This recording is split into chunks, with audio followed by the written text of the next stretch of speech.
चीन से घुसपैठ जो हो रही है वहां पर कुछ नहीं कर पा रहे हैं। एक तरफ हमारे देश के किसानों को राजधानी दिल्ली में लोकतंत्र की आत्मा है ना करने की आजादी, लोकतंत्र की आत्मा की हत्या करने का प्रयास किया जा रहा है। हरियाणा की मनोहर लाल खट्टर जो संघ का प्रचारक रह चुका है, उसकी सरकार ने पुलिस को लठाई बना करके किसानों को पिटवाया है। किसान के घर से निकला हुआ 5 रुपए किलो का प्याज जमाखोरी करने वालों के माध्यम से 70 रुपए किलो में हमारे देश के उपभोक्ताओं के घर तक पहुंच रहा है। आप सब लोग भली भांति जानते हैं कि 24 मार्च 2020 को जब कोरोना के 559 मामले थे तो भारत की मोदी सरकार ने देश को ताले में बंद कर दिया था। देश के उद्योग व्यापार से लेकर होटल इंडस्ट्री और तमाम बाजार बंद कर दिए गए थे। देश को बचाने और देश को जिंदा रखने वाले किसान और किसानों को इस कोरोना काल में पुरस्कार देना था मोदी सरकार ने, लेकिन पुरस्कार की बजाय आज हमारे देश के किसानों पर लाठियां, आंसू गैस के गोले दागे जा रहे हैं और कड़कती ठंड में उनको पानी की बौछार ठंडे पानी से उन पर छिड़काव किया जा रहा है प्रेशर गाड़ियों के माध्यम से। और यह सब क्यों हो रहा है? भारत में 3 काले कानून मोदी सरकार ने बनाए और 3 काले कानून क्या क्या है? वो काले कानून न केवल हमारे देश में सिर्फ किसानों के लिए बल्कि देश के 137 करोड़ की आबादी के साथ में बहुत बड़ा धोखा और लूटपाट का एक जरिया बनने जा रहे हैं। पहली बात, हमारे देश के अंदर जमाखोरी के खिलाफ एक बड़ा कानून था। जमाखोरी के खिलाफ जो कानून था मोदी सरकार ने उसे हटाया और उसकी परिणति क्या की? अब जमाखोरी के लिए कानून लेकर के आई है। अब जमाखोरी के लिए जो कानून मोदी सरकार लेकर आई है उसकी सजा आज देश की 137 करोड़ की आबादी भुगत रही है। 5 रुपए किलो का प्याज जो किसान के घर से निकला, वो किसान के घर से निकला हुआ 5 रुपए किलो का प्याज जमाखोरी करने वालों के माध्यम से 70 रुपए किलो में हमारे देश के उपभोक्ताओं के घर तक पहुंच रहा है। 2 रुपए किलो में निकला हुआ आलू किसान के घर से 50 रुपए किलो की कीमत पर किसान के घर से और जमाखोरों के माध्यम से देश के उपभोक्ताओं तक पहुंच रहा है। मैं आपको बताना चाहता हूं, हमारे देश के किसान लाखों लाख की संख्या में हरियाणा से, पंजाब से, उत्तर प्रदेश से, देश के अलग अलग, तमिलनाडु से, देश के विभिन्न राज्यों से जो दिल्ली पहुंच रहे हैं। 27 अक्टूबर को हमारी एक बड़ी पंचायत दिल्ली के रकाबगंज गुरुद्वारे में तय हुई थी, जिसमें तय हुआ था कि संविधान दिवस पर हम दिल्ली पहुंचेंगे लाखों की संख्या में। मोदी सरकार ने जिस तरीके से 3 कानून, एक तो जमाखोरी के लिए देश के किसान और उपभोक्ताओं को लूटने के लिए जमाखोरी का कानून बनाया, उसको वापस कराने की मांग को लेकर। दूसरी बड़ी बात, हमारे देश में न्यूनतम समर्थन मूल्य की गारंटी को खत्म करने और हमारे देश की 6,900 मंडियां जिस जमीन पर है उस जमीन को छीन करके अपनी चहेती कंपनियों के हवाले करने का जो षड्यंत्र मोदी सरकार ने किया है, उससे मंडी व्यवस्था को बचाने के लिए और न्यूनतम समर्थन मूल्य को किसी भी कीमत बचाए रखने के लिए हमारे देश में जो षड्यंत्र मोदी सरकार ने कानूनी तौर पर खत्म करने का प्रयास किया, उसके खिलाफ और मंडी व्यवस्था को कायम रखने, समर्थन मूल्य, न्यूनतम समर्थन मूल्य को बचाने के लिए किसान दिल्ली आ रहे हैं। और तीसरी बड़ी बात, हमारे देश में देश के किसानों को उन्हीं के खेतों पर कंपनियों का बंदोबस्त बनाने के लिए कॉन्ट्रैक्ट फार्मिंग का जो कानून मोदी सरकार ने बनाया है, उसको खत्म करने की मांग को लेकर के किसान दिल्ली की तरफ कूच कर रहे थे। संविधान दिवस के दिन आपने देखा कि किस तरीके से हरियाणा की मनोहर लाल खट्टर जो संघ का प्रचारक रह चुका है, उसकी सरकार ने पुलिस को लठाई बना करके किसानों को पिटवाया है, किसानों को राष्ट्रीय राजमार्ग से नहीं गुजरने दिया।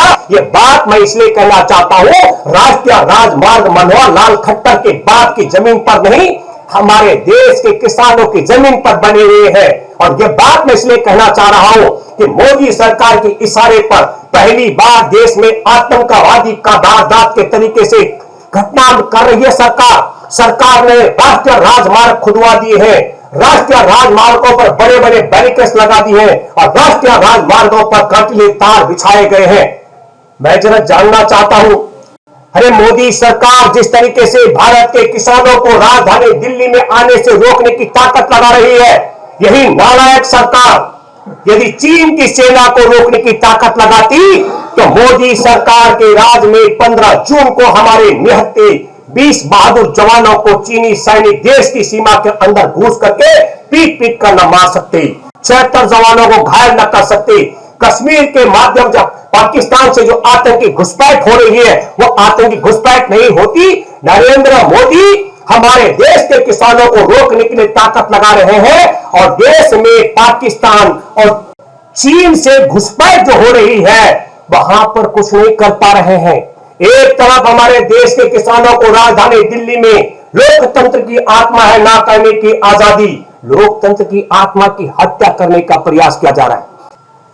ठीक संघ के इशारे पर किसान आंदोलन को कुचलने का षड्यंत्र, वो अरविंद केजरीवाल की सरकार, जिस सरकार ने तबलीगी जमात के मरकज पर मुकदमा दर्ज करा करके कोरोना फैलाने का अपराधी मुसलमान समुदाय को बताया, उसी अरविंद केजरीवाल ने किसानों के लिए बने 3 काले कानून को हटाने के लिए जब किसान दिल्ली पहुंच रहे थे, दिल्ली कूच करने लग गए, तो दिल्ली में कोरोना के आड़ में धरना प्रदर्शन और 50 लोगों को एक जगह जुटने पर प्रतिबंध लगाने का षड्यंत्र किया।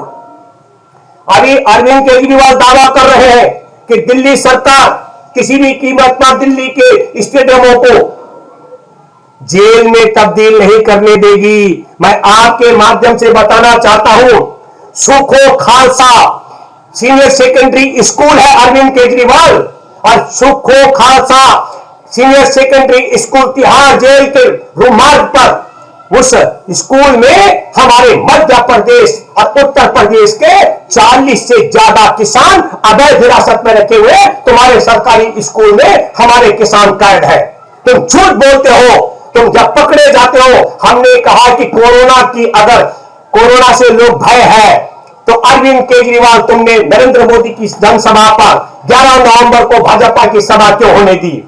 तब तुमने मोदी पर मुकदमा क्यों नहीं दर्ज किया? सोशल डिस्टेंसिंग का उल्लंघन कराने का, कोरोना फैलाने का, मास्क न पहनने का मुकदमा। और मैं तीसरी बात कहना चाहता हूं, अरविंद केजरीवाल ने बड़ी चतुराई के साथ में न केवल दिल्ली में कोरोना का भय दिखाने का षड्यंत्र किया, दिल्ली में बाजारों पर प्रतिबंध लगाया। 2 बाजार 22 नवंबर को इन्होंने सील करवाए हैं और 30 नवंबर तक की डेट रखी। क्या तुम तांत्रिक हो अरविंद केजरीवाल?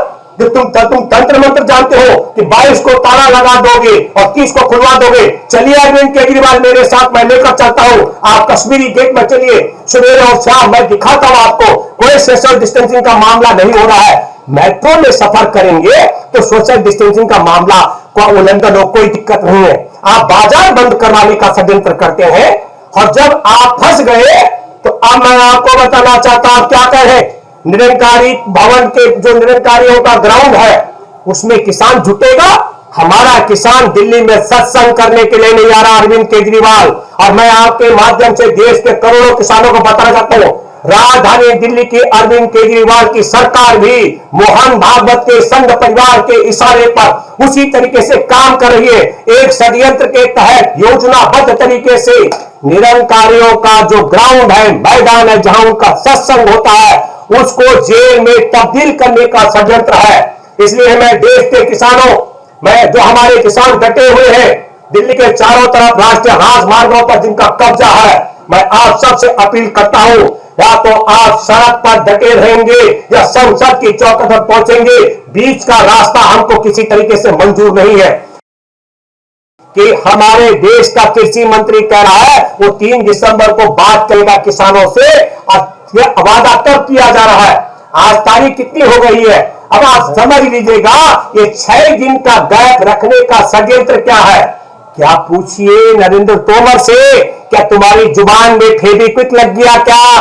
6 दिन तक तुम क्या मौन व्रत रहोगे? तुम क्या कोरोना में फंसे हुए हो? कोरोना से पीड़ित हो क्या? तुम्हारी जुबान क्या कट चुकी है क्या? ये षड्यंत्र है किसान आंदोलन को कमजोर करने का। इसलिए मैं कहना चाहता हूं कि हमारे किसानों का, किसान नेताओं से मेरी अपील और आग्रह है, इस चालाकी को आपको समझना पड़ेगा। दूसरा, आपको इस चालाकी को समझना पड़ेगा, राष्ट्रीय राजमार्ग से, संसद से, सड़क से संसद तक जाने का जो रास्ता है उसकी बजाय पूरे आंदोलन को एक निरंकारियों के सत्संग ग्राउंड में आप सबको हिरासत में लेकर छोटी वहां भारतीय जनता पार्टी के साथ साथ आम आदमी पार्टी के दिल्ली सरकार के नुमाइंदे भी वहां पैमाइश कर चुके हैं कि यहां पर कितने लाख किसानों को गिरफ्तार करके रखा जा सकता है। मैं आपसे दोबारा कहना चाहता हूं, आम आदमी पार्टी और भाजपा निरंकारी के ग्राउंड में किसान आंदोलन को खत्म करने के लिए